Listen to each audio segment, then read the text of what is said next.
অনুষ্ঠিত হয়। জনাব তারেক রহমান প্রধান উপদেষ্টার কাছে আগামী বছরের রমজানের আগে নির্বাচন আয়োজনের প্রস্তাব করেন।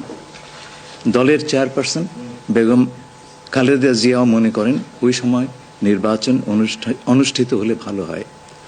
প্রধান উপদেষ্টা বলেন যে তিনি আগামী বছর এপ্রিলের প্রথমার্ধের মধ্যে নির্বাচন অনুষ্ঠানের ঘোষণা দিয়েছেন। সকল প্রস্তুতি সম্পন্ন করা গেলে 2026 সালের রমজান শুরু হওয়ার আগের সপ্তাহেও নির্বাচন আয়োজন করা যেতে পারে। সেক্ষেত্রে সেই সময়ের মধ্যে সংস্কার ও বিচার বিষয়ে পর্যাপ্ত অগ্রগতি অর্জন করা প্রয়োজন হবে। জনাব তারেক রহমান প্রধান উপদেষ্টার এই অবস্থানকে স্বাগত জানান এবং দলের পক্ষ থেকে তাকে ধন্যবাদ জ্ঞাপন করেন। প্রধান উপদেষ্টাও জনাব তারেক রহমানকে ফলপ্রসূ আলোচনার জন্য ধন্যবাদ জানান। আপনাদের সবাইকে ধন্যবাদ। আমরা 7টা কোশ্চেন নিব। আপনারা কোশ্চেনগুলো করবেন হচ্ছে আমাদের national security adviser doctor Khalilur Rahman এবং বিএনপির স্ট্যান্ডিং কমিটির মেম্বার আমির খসরু মাহমুদ চৌধুরী। প্লিজ। আমার একটা প্রশ্ন, জুলাই সনদ নিয়ে কোনো কথা হয়েছে কি আজকের বৈঠকে? না, জুলাই সনদ নিয়ে তো অলরেডি আলোচনা চলছে দেশে, এবং এই ব্যাপারে আমাদের মধ্যে অলরেডি সিদ্ধান্ত আছে যে ঐক্যমতের ভিত্তিতে জুলাই সনদ হবে, এবং সংস্কারের ব্যাপারেও একই উত্তর আমাকে দিতে হয় যে ঐক্যমতের পরিপ্রেক্ষিতে আমরা সংস্কার এবং জুলাই সনদ দুটাই করব। সকলের ঐক্যমতের পরিপ্রেক্ষিতে সেটা সিদ্ধান্ত নেওয়া হবে, এবং এটা আমি নিশ্চিত এটা খুব কম সময়ের মধ্যে আমরা সেই সিদ্ধান্ত নিতে পারবো।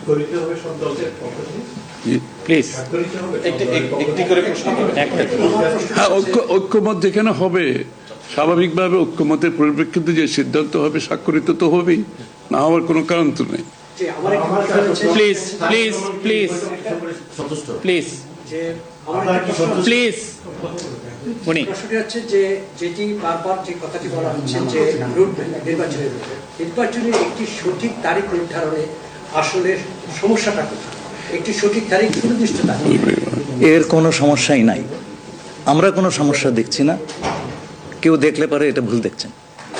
নির্বাচনের সম্পর্কে আজকে যৌথ বিবৃতিতে আমরা বলে দিয়েছি দুপক্ষই, এবং নির্বাচন কমিশন আমরা আশা করব শীঘ্রই একটা তারিখ ঘোষণা করবেন। শুধু কি নির্বাচনের কথা হচ্ছে না, দেশের রাজনৈতিক পরিবেশে অন্যান্য বিষয় নিয়ে কথা হচ্ছে? সব বিষয়ে আলোচনা তো হবে, স্বাভাবিক। আমরা তো নতুন বাংলাদেশ গড়ার প্রত্যয় নিয়ে সামনের দিকে এগোচ্ছি। সবাই আমরা চাই দেশ গড়ার যে প্রত্যয় আমরা নিয়েছি, আমরা ঐক্যবদ্ধভাবে সেই কাজটা করব। শুধু নির্বাচনের আগে নয়, নির্বাচনের পরেও বাংলাদেশ গড়ার যে প্রত্যয় নিয়ে আমরা সবাই ঐক্যমত হয়েছি, সেটা আমরা সামনের দিকে এগিয়ে নিয়ে যাব। একজন প্লিজ প্লিজ উনি বলুন। সংস্কার নিয়ে যে দীর্ঘ আলোচনা হচ্ছিল, সেই সংস্কার বিষয়ে বিএনপির পক্ষ থেকে বা তারেক রহমান সাহেবের পক্ষ থেকে আপনারা কিভাবে রিঅ্যাক্ট করেছেন? যে আবার স্যার আমি শুনি, যে সংস্কার নিয়ে যে বর্তমান সরকারের যে একটা বিশাল রূপরেখা তৈরি হয়েছে, একটা বিশাল তালিকা, সেই তালিকা নিশ্চয়ই আজকে আপনাদের সামনে উপস্থাপন করা হয়েছে। যে সংস্কার বিষয়ে আপনাদের মতামত কি? বিএনপি কিভাবে সেটাকে গ্রহণ? না, এটা তো পরিষ্কার। এটা এখানে না বোঝার কোনো কারণ নাই। বিষয়টা হচ্ছে সংস্কার। চিফ অ্যাডভাইজার সাহেব, তারেক রহমান সাহেব, আমরা সবাই একই কথা বলছি। যে বিষয়গুলোতে ঐক্যমত হবে সেগুলোতে সংস্কার হবে, তাই না? তো সংস্কারের বিষয়টা একটা চলমান প্রক্রিয়া। এমন না যে আজ সব সংস্কার এখন শেষ হয়ে যাবে।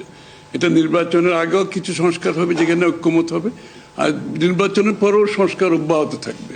কারণ আমরা যেই দেশ গড়ার প্রত্যয় নিয়েছি, সংস্কারের প্রয়োজনীয়তা সবাই অনুভব করছে এখানে। সুতরাং আগে পরে সংস্কার চলতে থাকবে। Please please please please. আমার হচ্ছে তারেক রহমান দীর্ঘদিন ধরে এখানে অবস্থান করছেন এবং স্বরাষ্ট্র উপদেষ্টাও বলেছেন ওনার দেশে ফিরতে কোনো বাধা নেই। ওনার এই ব্যাপারে কোনো আলোচনা হয়েছে কিনা বা কবে দেশে ফিরতে পারে? এই ব্যাপারে আলোচনার কোনো প্রয়োজনীয়তা আছে বলে আমরা মনে করি না। তারেক রহমান সাহেব যখনই ইচ্ছা উনি দেশে ফিরে যেতে পারবেন। সুতরাং এটা সিদ্ধান্ত উনি নেবেন সময় মতো।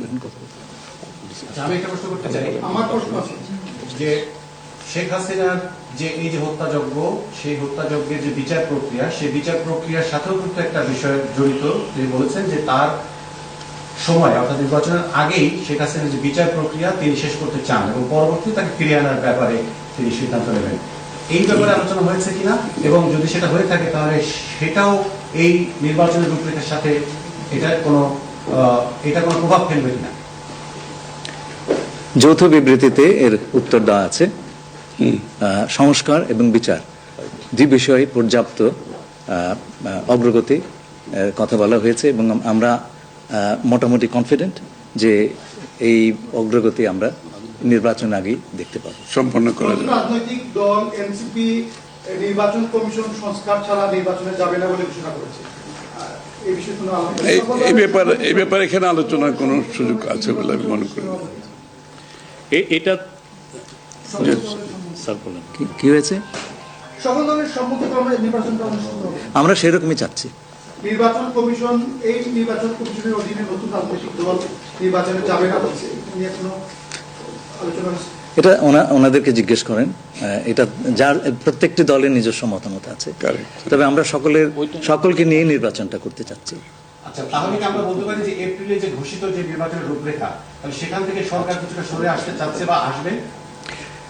যৌথ ঘোষণায় এই বিষয়টি সুস্পষ্টই বলা আছে। আপনারা শুনেছেন, যদি সকল